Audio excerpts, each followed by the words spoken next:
What's going on, everyone? So, the Los Angeles Lakers played their last game against the Portland Trail Blazers. They, of course, lost that game. They sat everybody. It was basically Dalton Connect and a bunch of G League guys. So, that was understandable, right? That was as expected. And yet, this season, we have so much optimism, so much excitement to look forward to this season. For the first time in the play-in era, we are not in the play-in. For the first time since I have started making Laker YouTube videos, the Lakers have not been in the play-in. This is a wonderful moment, right?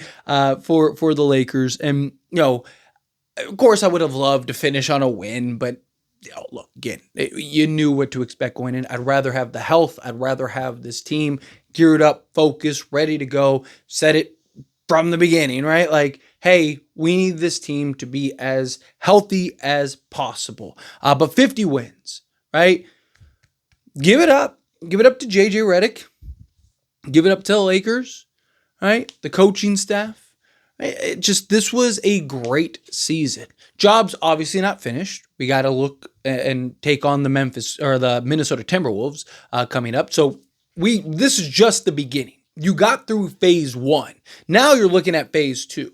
So now it's time to really gear up, really lock in, really focus and drive for 16 wins. Lakers are 16 wins away from a Larry O'Brien trophy. That's the goal. We're the Lakers. Right? It's championship or bust. We don't play the whole like, oh yeah, we got to the conference finals and stuff. Like, obviously you want to make it as far as you can. Obviously losing in the conference finals is better than losing in the first round, but still, right? We are here for championships, right? Luka was acquired and came here for championships, right? Let's get it. Let's lock in. Let's focus. I trust this team. I wholeheartedly believe that this team can win a championship. And I think, you have Luka and LeBron who could be transcending, Austin Reeves who could be, great. And then all the role guys really kind of fitting in and holding up their end. But nonetheless, right, I just kind of want to go over the season because this season was a roller coaster. Obviously, we had the ebbs and flows of a season from, 8-game win streaks to 3-game losing streaks to, just mess, chaos, losing the in-season tournament for the first time since its inception, right? So, coming into this season, there was a lot of question marks, right? What's going to happen with Darvin Ham? What the disappointing loss to the Denver Nuggets again, right? Like, is LeBron going to leave? What's going to happen? And then LeBron offers to take a discount. Lakers fall flat. Don't make any moves. You're like, here we go again. It's just this level of frustration. And then they fire Darvin Ham and you kind of get this sense of okay, we're gonna head in this new direction, right? Coach has got to be right. There's several names kind of thrown around, but then you start hearing murmurs of JJ Redick. Now, I was somebody from the jump, even before it was even a thought he was a Laker. I talked about it in a live stream and in a video when there was rumors about him interviewing or potentially interviewing for Charlotte, and I was like, JJ Redick would make an interesting, and I kind of gave my, analysis as to why I believed he would make some sense, right? Fast forward a little bit, boom, JJ Redick all of a sudden is a candidate, right? A lot of questions about him, though. Never coached outside of Pop Warner level, right? 6-year-olds. But he had the mind, versatility, and what I thought was I didn't look at his inexperience as a bad thing. I looked at his inexperience as a great thing because Darvin Ham, yes, he didn't have experience as a head coach. He had experience at an NBA level and, again, former player, all those things, right? But he only knew what he knew in his box. Where a guy like JJ, he's a sponge. He's not married to one way or one idea.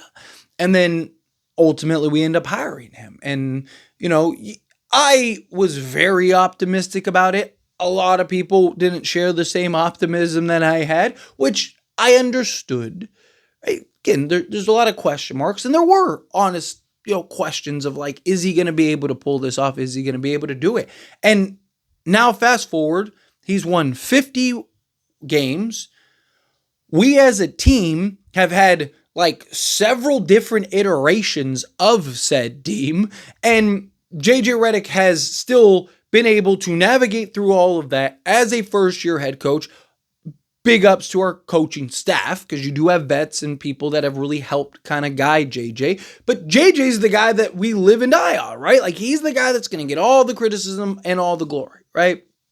So we get through that. We get to that point. But again, you look at all the iterations of this season. You had this team that started off hot and then kind of had their struggles. Like, Austin Reeves was incredibly inconsistent. Austin Reeves was having his struggles. D'Lo kind of became unplayable, and then he was coming off the bench. And Anthony Davis, he started off, he was like averaging like 40. Like, the guy was like leading the league in points and all that stuff. And then he kind of started to balance out a little bit, and you just kind of went through the season, and you had moments without LeBron and Anthony Davis. But for the most part, it was kind of that. And then you reached kind of the midway point, and it's like, no Anthony Davis, LeBron, Austin Reeves. And then out of left field, as we're all waiting around going like, okay, Lakers make the trade for Dorian Finney-Smith. Great pickup, great acquisition. Immediately made an impact. It immediately was a key acquisition for this team. But it's like, what else are they going to do? A lot of impatient by Lakers Nation, right? We're not the most patient fan base, right? So a lot of impatience by Lakers Nation. And then all of a sudden, I'm on a live stream, post-game stream, and Luka is traded to the Lakers for Anthony Davis.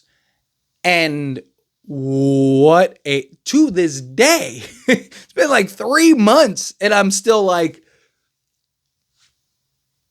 is that really Luka? Like, that's Luka, right? Hey, babe, right? Like 77. What does that name say on the back of the jersey, right? Am I reading that correctly? And then, you go from that to just having to figure and navigate him, right? He's coming off of an injury. You have the stint where it's just Austin Reeves, and then you have the stint where it's just they play like a handful of games together, the three of them, and then LeBron gets hurt, so then it's Reeves and Luka, and then Luka's kind of missing games in between, and then LeBron comes back, and it's like, okay, now you got to figure this out, the last like 10 games of the season or whatever, and now here we are. Lakers won 50 games, look like a true contender. Austin Reeves, Luka, and LeBron James have all three been playing phenomenal. And now we're in a position to gear up for an NBA championship. Step one, the Minnesota Timberwolves. Let's get it. Let's go. I'm excited. I'm pumped. A lot of videos to be made. A lot of breakdowns to be had. So stay tuned for all of that. But what do you think? How do you feel? What are your thoughts? I know this was kind of like a shrunken version of the season. There was a lot that went on, like even beyond that. But without making this a 45-minute video or longer, just kind of bite-sized version. But let me know your thoughts and opinions down in the comments. That being said, if you haven't liked this video, hit that like button. Helps me a lot. So we enjoy these types of videos, and I truly appreciate it. Not subscribe channel, hit that subscribe button. Turn on the bell notifications. Appreciate y'all. See you in the next one.